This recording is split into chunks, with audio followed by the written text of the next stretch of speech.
The day I decided to write about my love of street ball, I realized it was the same as my love for LA. So White Men Can't Jump grew out of both those loves. And this is coming to where we shot. Here we go, baby.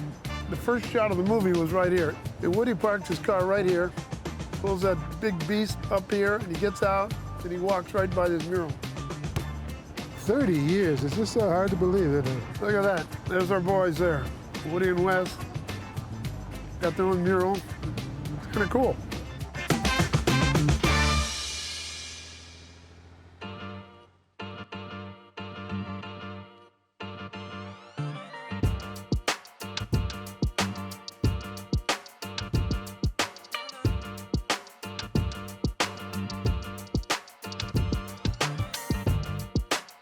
I had the title White Men Can't Jump before I had written a line of the script. At first I was funny. It might be slightly provocative, but it was sure a title you remembered. You better not lose my money this way. We a visitor. We the home team, baby. The fact that it was a movie called White Men Can't Jump was extra special. It was something you had to see. Let me tell you something. I don't mean to brag, but I'm the greatest. I am the greatest. There was a lot more realism in it, and it hit the culture really hard. Nah. Hey, Coach. How you doing, Coach? Ah, the best coach I ever had. There you go. This movie teaches people about relationships and taking the time to get to know one another. Hello. Gentlemen. Billy. How you doing, buddy? Mr. Snipes. Hello, Mr. Harrelson. You look quite good, my friend. You always look Woody, great. you're late for somewhere. I don't know where to go. I'm sorry I'm late, What's you up, guys. man? These two guys are from different universes, but they have a connection, and the connection is that ball. And that's what the movie's about. Beautiful day, beautiful day. Beautiful.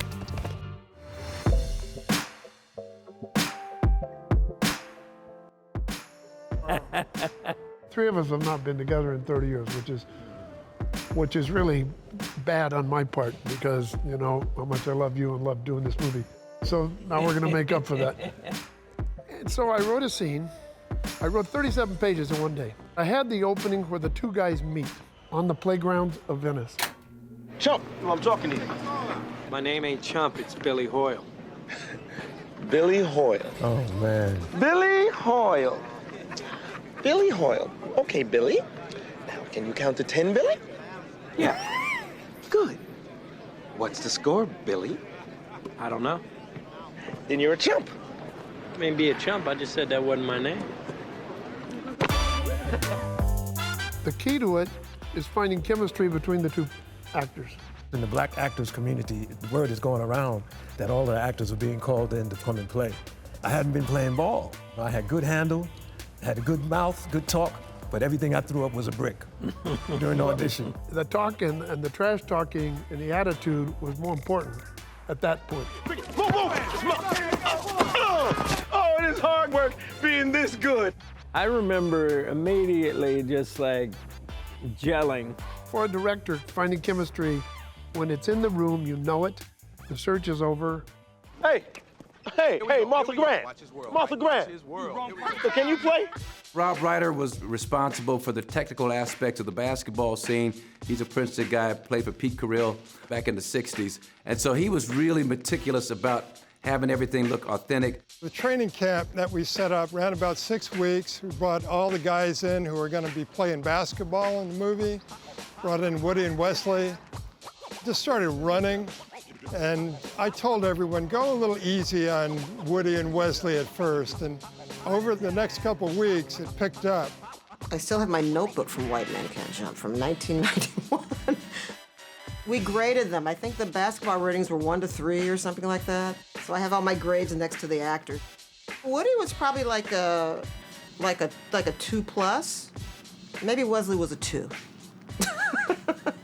The key is that most actors aren't good athletes. Now I have 2 athletes here. So the trick is to sell the audience that this isn't just Hollywood tricks. So the opening sequence when they have a shooting contest, it was critical that every basket be made on camera without a cut. And this sequence, you will see 9 out of 10 shots made without an edit, so that the audience would say, wow, these guys are deadly shooters.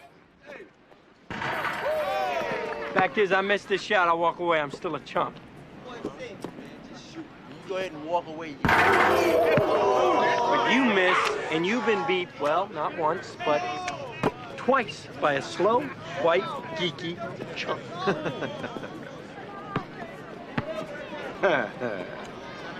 Oh, sweet. Hey, man, give me my money, man. Hey, it's a money thing, brother. There's a man with integrity. Hey, yo, don't you push your luck, man. Got nothing to do with luck. Hey, yo, man, you said we was going to Sizzler. Oh, man. Oh, I love that scene. It makes me laugh still now, man. Yeah, It's that very is funny. You know, I was sneaking, practicing shooting free throws before y'all, before you came to set and everything. I didn't want you to see me actually practicing. I wasn't confident that I could pull it off. Oh, so Yeah. you practicing a while before we got Absolutely. there? Ah, I didn't know that. What are you doing? I'm making them mad. Most guys don't play good when they're mad. Look, you know you're embarrassing me. That's what you're doing. Yeah, well, that's the other thing I'm doing. The title, White Men Can't Jump, is the running joke. And we had to have a scene where these two guys bet on a dunk. All right, let's go. One of us definitely not going home tonight. Man, you were almost there. Almost there, Billy. Billy, listen to me. What? White men can't jump.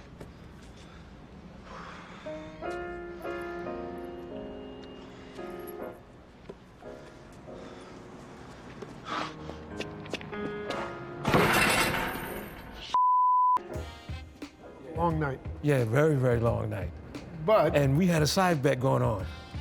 Yeah, we had a side bet, which kept growing, the side bet. I was like out there and the sound girl said, you should stretch, So I'm like, oh, well, I never do stretch, So I start stretching out my hamstrings and such, and then next thing you know, I go up and stuff it.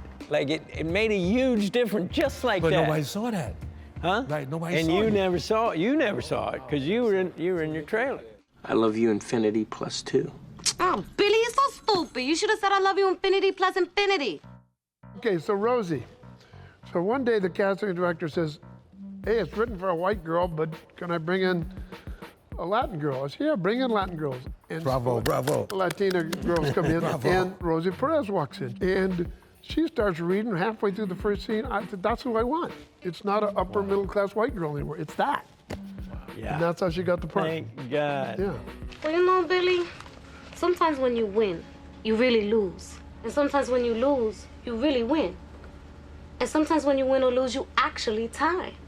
And sometimes when you tie, you actually win or lose. I hate it when you talk like that.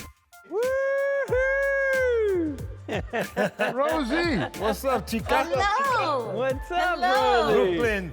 BK in the hay. You look great. Honey, I'm home. How much money did you make today? Well, I missed you too. I'm sorry, honey. To this day, I have never had more fun on a film. Ever. To this day. It was an experience that will stay with me to my dying day. And this was the magic right here. And I mean, even from the time that Woody, you walked in the room, and the chemistry was just explosive between you and I.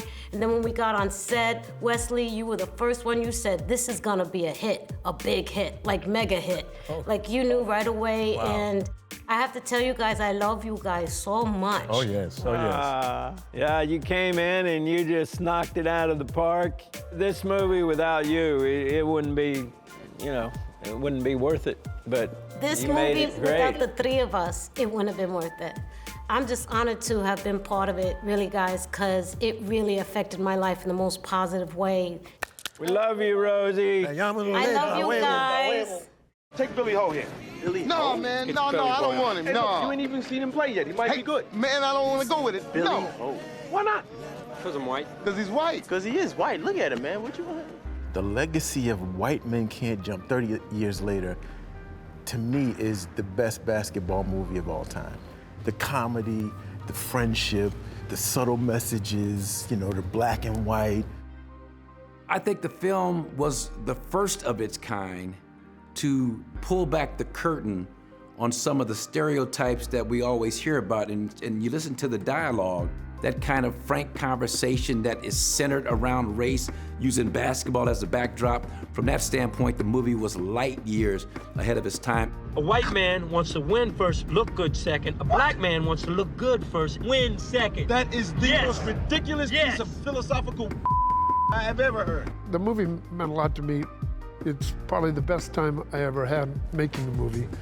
Sometimes you make a movie, you have a good time, and it's a bad movie. You have a bad time, and it's a good movie. The blessings from on high are when it's both. It totally changed my life when this thing finally did come out. But the making of it, definitely, you couldn't have more fun making a movie. Amazing. You get a chance to see a film where I develop one of the best friendships with a man in this business, and that's with that man right there. I thank you both. Buddy? Yep.